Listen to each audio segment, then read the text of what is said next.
बात कर लेते हैं राहुल गांधी की भारत जोड़ो यात्रा की, क्योंकि एक बार फिर से दूसरे चरण में राहुल गांधी की भारत जोड़ो यात्रा निकल पड़ी है दिल्ली से। राहुल गांधी सबसे पहले दिल्ली में लाल किले पर हनुमान मंदिर पहुंचे।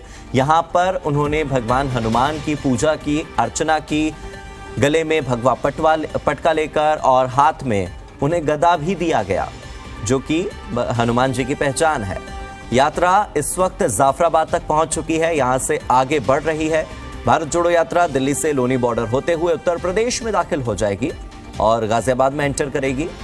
दिल्ली पुलिस ने एडवाइजरी जारी की है, जिसके मुताबिक लोहे का पुल, Shastri park metro station, old GT road, furniture market, Ansari road, Maujpur, Babarpur, Wazirabad road और गोकुलपुरी पुलिस थाना, ये वो इलाके हैं जो भारत जोड़ो यात्रा के दौरान प्रभावित हो सकते हैं। और कितने प्रभावित हैं देख लीजिए इन तस्वीरों में।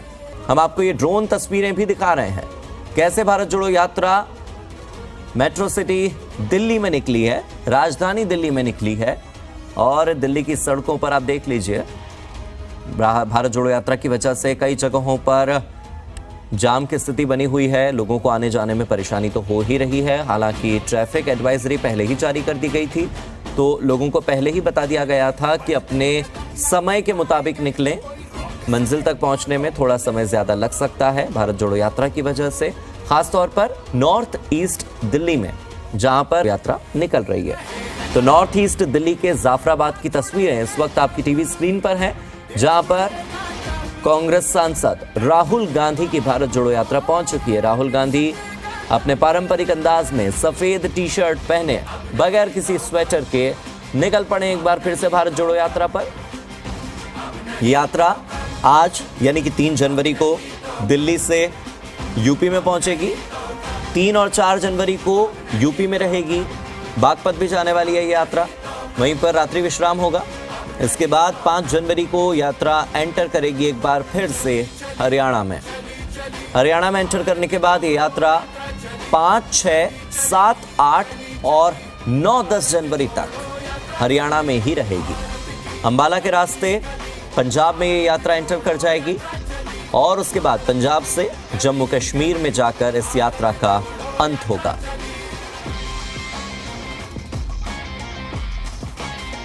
हजारों किलोमीटर की ये यात्रा, 12 राज्यों से होकर गुजरने वाली ये यात्रा, जो अब तक 9 राज्यों को कवर कर चुकी है।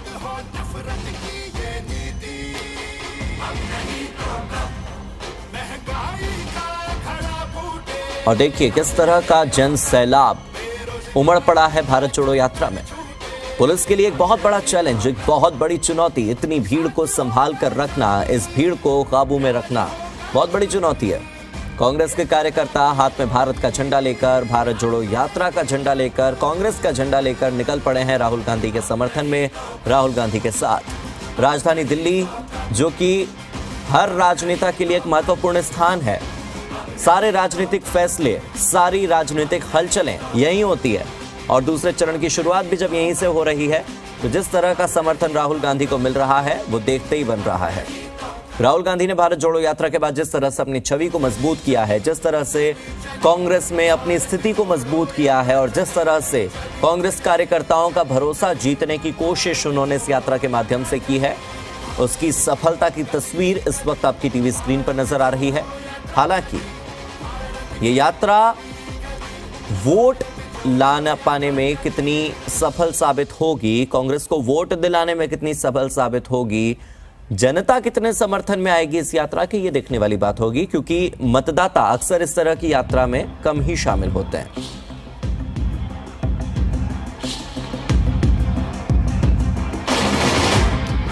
तो ये यात्रा की तस्वीरें आपको हम लगातार दिल्ली से दिखा रहे हैं और मेरे सहयोगी तरुण कुमार मेरे साथ बने हुए हैं, जो कि इस यात्रा के साथ साथ इस वक्त चल रहे हैं।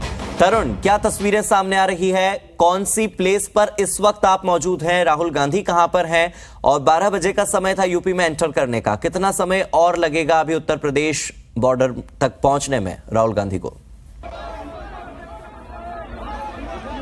अभी हार्दिक 2.5-3 किलोमीटर का सफर और दिल्ली का बाकी है और उसके बाद करीबन 1:15 बजे के आसपास लोनी बॉर्डर पर यात्रा पहुंच जाएगी।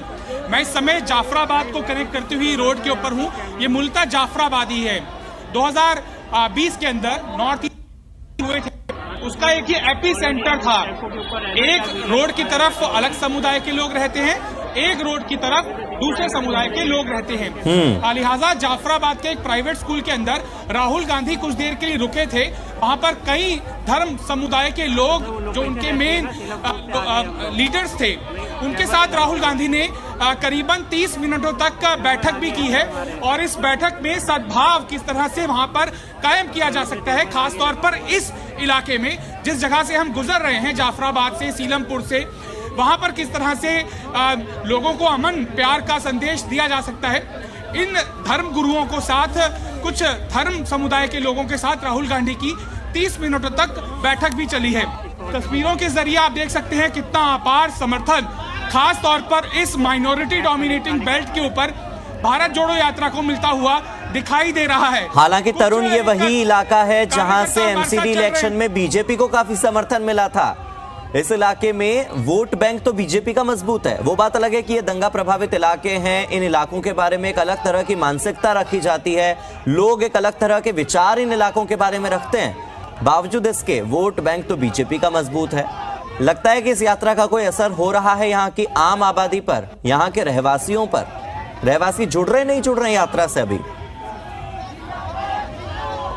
देखिए, तस्वीरें ज्यादा बेहतर आपको उदाहरण दे पाएंगी। जहां तक वोट बैंक का आपने जिक्र किया, दिल्ली के अंदर एमसीडी के चुनाव बीत चुके हैं। अब इस बेल्ट के ऊपर किस पार्टी को क्या वोट पड़ा, ये भारत जोड़ो यात्रा का मकसद नहीं है। आपको लगता है कि ये जो भीड़ है, आम आदमी इसके अंदर जुड़ रहा है, आम समर्थक जुड़ रहा है, कि सिर्फ नेता लोग ही हैं? नहीं, इसमें हर धर्म, हर जाति के लोग जुड़ रहे हैं। जैसा आपने कहा कि ये वही क्षेत्र है जहां कुछ दिनों पहले नफरत फैलाई गई थी, लेकिन आज का गांधी आज मोहब्बत का पैगाम लेके निकला है और उस मोहब्बत को पूरे लोगों ने सर से पांव तक उनको सराहा है और लोग उसका समर्थन कर रहे हैं। हर धर्म का आदमी इसमें जुड़ा है। आप देख लीजिए, गोकुलपुरी हो चाहे जाफराबाद हो, ये सब धर्म के लोग इसमें आपस में मिलजुल के रहते हैं। और जितने बड़ा समूह आपको ये सैलाब की तरह दिख रहा है, ये एक मोहब्बत का पैगाम, क्योंकि अब लोग मोहब्बत चाहते हैं, इस देश के अंदर नफरत को ख़त्म करना चाहते हैं। वो पैगाम लेकर राहुल गांधी निकले हैं और उसी मोहब्बत को उन्होंने आज, ये एक मिसाल है कि कितनी बड़े समूह आज मोहब्बत दिखा रहे हैं। जब यात्रा बदरपुर के जरिए दिल्ली आई थी तो निजामुद्दीन दरगाह पर राहुल गांधी ने चद्दर चढ़ाई थी। आज हनुमान मंदिर पे दर्शन करने गए मरघट वाले बाबा के। तो एक सांकेतिक चीजें हैं क्या कि ये स्पॉन्टेनियस होता है कि यात्रा के दौरान आया कोई पढ़ा तो रुक गए? नहीं, जैसे आश्रम पे जब रुके थे, उस मंदिर के अंदर उन्होंने पहले पूजा की, फिर निजामुद्दीन पढ़ा। तो निजामुद्दीन भी एक ऐसी जगह है जहाँ सब धर्म के लोग आकर वहाँ पर अपनी मन्नत मानते हैं। मैं समझता हूँ मुसलमान से ज्यादा हिंदू वहाँ लोग और गैर मुस्लिम वहाँ जाकर भाईचारे का पैगाम देते हैं। दरगाह वो जगह है। कितनी दूर है लोनी बॉर्डर यहाँ से? अब तकरीबन 2.5-3 किलोमीटर यहाँ से तक पहुँच जाएंगे। आगे कहीं रुकने का है? क्योंकि जहाँ पर ये कई धर्मों के धर्म गुरुओं के साथ बैठक की राहुल गांधी ने, वो शेड्यूल में तो था नहीं। देखिए, एक पैगाम यहाँ से जाना चाहिए कि जब आप ऐसे क्षेत्र से गुजर रहे हैं जहाँ नफरत फैलाई गई थी, वहाँ लोग, यहाँ के लोग नफरत नहीं फैला रहे थे, वो कहीं से लाकर यहाँ पर नफरत फैलाई गई थी। तो यहाँ के लोग ये पैगाम देना चाहते थे कि हम लोग नफरत में विश्वास नहीं करते, हम प्यार में विश्वास करते हैं। इसलिए कुछ आम लोगों से भी मैं वीडियो जर्नलिस्ट को कहूँगा देखने के लिए जो यहाँ पर आए हैं, क्या कहना चाहते हैं? को देखने आए हैं राहुल गांधी को। अच्छा, क्या कहना चाहते हैं? राहुल गांधी को कहना क्या चाहते हैं? उसी को लाएंगे। उसी को लाएंगे? क्यों? हाँ, बहुत अच्छा। तो ये जो रास्ते में कुछ लोग थे, मुझे एक फर्क दिखाई दे रहा है।